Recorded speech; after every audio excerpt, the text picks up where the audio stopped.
개인회생, 말은 많이 들어봤는데 실제로는 어떻게 진행되는지 궁금하지 않으셨나요? 오늘 저희는 한 사람의 실제 개인회생 보고서를 바탕으로 그 7개월간의 여정을 아주 생생하게 따라가 보려고 합니다. 바로 이 질문이 오늘 이야기의 핵심입니다. 도저히 감당할 수 없는 빚더미에 앉았을 때 한 사람은 어떻게 법의 테두리 안에서 두 번째 기회를 얻을 수 있을까요? 그 과정을 지금부터 함께 따라가 보시죠. 오늘 이야기의 주인공은요, 사실 그냥 평범한 우리네 가장이었습니다. 야심차게 시작했던 편의점 사업이 팬데믹 직격탄을 맞고 무너졌고요. 가족 병원비에 생활비 부담은 눈덩이처럼 불어났죠. 어떻게든 해결해보려고 워크아웃, 그러니까 채무 조정도 시도해봤지만 그것마저 실패로 돌아갔습니다. 결국 내 식구의 생계를 혼자 책임져야 하는 막다른 골목에 몰리게 된 겁니다. 자, 그럼 첫 번째 파트부터 시작해볼까요? 재정 위기의 시작. 도대체 어떤 상황이었길래 법의 문을 두드릴 수밖에 없었을까요? 보고서를 좀 더 자세히 들여다보면요. 편의점이 망하고 나서 실직 상태였는데 당장 먹고 살아야 하니까 카드론을 쓰기 시작한 거죠.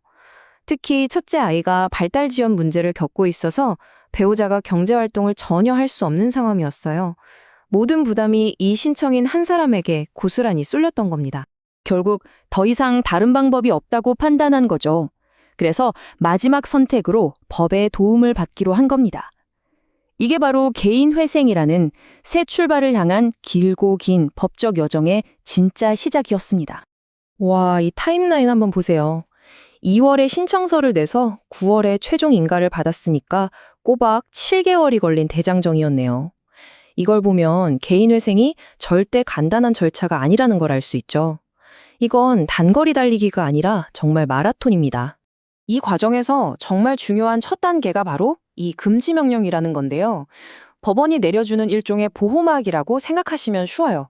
채권자들이 독촉 전화하고 월급 압류하려는 걸 법원이 딱 막아주는 거죠. 일단 숨 쉴 틈을 만들어주는 아주 중요한 조치입니다. 자, 이제부터가 진짜입니다. 어떻게 보면 가장 힘들고 지치는 단계라고 할 수 있죠. 바로 법원의 현미경 아래 내 모든 것을 낱낱이 증명해야 하는 시간입니다. 법원은요, 그냥 힘드시군요 하고 넘어가주지 않아요. 법원이 내리는 이 보정 권고라는 게 사실상 신청인의 재정생활 전체를 탈탈 터는 정밀감사나 마찬가지거든요. 모든 주장에 대해서는 반드시 증거가 따라와야 합니다. 자, 이 표를 보시면 정말 실감이 나실 텐데요. 법원이 뭘 물어봤고 신청인이 어떻게 답했는지 한번 보세요. 지금 어디 사는지 증명하세요 하니까 배우자 명의의 임대차 계약서를 내면서 저는 돈 안 내고 같이 삽니다 라고 소명했고요. 1년지 통장 거래 내역에서 50만 원 넘는 건 하나도 빠짐없이 왜 썼는지 다 설명해야 했습니다. 심지어 자동차 2대 소요 관계까지 명확히 증명해야 했죠. 이 정도로 모든 걸 투명하게 공개해야 하는 겁니다. 자, 이렇게 모든 증명이 끝났으니까 이제 제일 중요한 돈 계산으로 넘어가야겠죠? 바로 그래서 매달 얼마씩 갚을 건데 이걸 정하는 변제 계획입니다. 이게 언뜻 보면 간단한 덧셈 뺄셈 같지만 이 뒤에는 아주 엄격한 법적 기준이 숨어 있습니다. 자, 계산의 첫 번째 숫자입니다. 월 총소득 365만 1,000원. 이건 직장 월급이랑 국가유공자 연금을 합친 법원이 인정한 공식적인 한 달 수입입니다. 다음은 두 번째 숫자, 301만 5천 원. 중요한 건 이게 쓰고 싶은 돈이 아니라는 거예요. 신청인 본인이랑 아이 둘, 이렇게 3인 가족이 생활하는데 필요한 최소한의 비용, 즉 최저생계비를 법이 딱 정해준 겁니다. 그래서 결론은 아주 간단합니다. 소득 36만 5,007원에서 생계비 301만 5천 원을 빼는 거죠. 그렇게 남는 돈, 바로 월 63만 6천 원. 이 돈이 앞으로 3년 동안 매달 꼬박꼬박 채권자들에게 갚아야 할 최종 변제금이 되는 겁니다. 근데 여기서 잠깐 이상한 점이 하나 있어요. 보고서를 자세히 보면 처음 신청할 때랑 나중에 최종 결정 낼 때랑 총 빚 액수가 약간 늘었거든요? 이게 왜 그런 걸까요? 바로 대위 변제라는 것 때문입니다. 말이 좀 어렵죠? 쉽게 말해서 빚의 주인이 바뀐 거예요. 원래는 은행이나 카드사에 빚을 졌는데 신용보증기금 같은 보증기관이 이걸 대신 갚아준 겁니다. 그러면서 이제 그 보증기관이 새로운 채권자가 된 거죠. 이 과정에서 이자 같은 게 정산되면서 원금이 살짝 늘어난 겁니다. 그래서 최종 결과가 어떻게 됐느냐? 이 그래프를 보시면 딱 정리가 됩니다.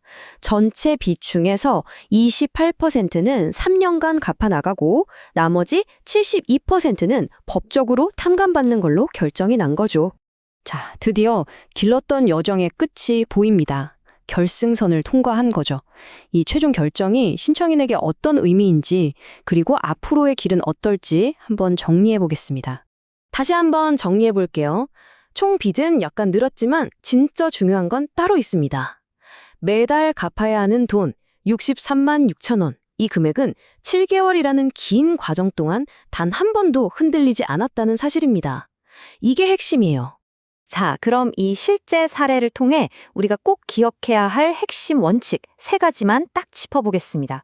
첫째, 투명성. 이건 타협의 여지가 없어요. 둘째, 시간. 이건 마라톤입니다. 마지막으로 균형. 무조건 다 갚으라는 게 아니라 새 출발의 기회도 함께 주는 것. 이게 이 제도의 진짜 목표라는 거죠. 그렇다면 과연 이 과정은 빚을 진 사람과 돈을 빌려준 사람, 양쪽 모두에게 공정한 시스템이라고 할 수 있을까요? 우리 사회가 한 개인에게 두 번째 기회를 주는 것의 의미는 무엇인지 한 번쯤 고민해 볼 만한 질문을 던지면서 오늘 이야기를 마무리하겠습니다.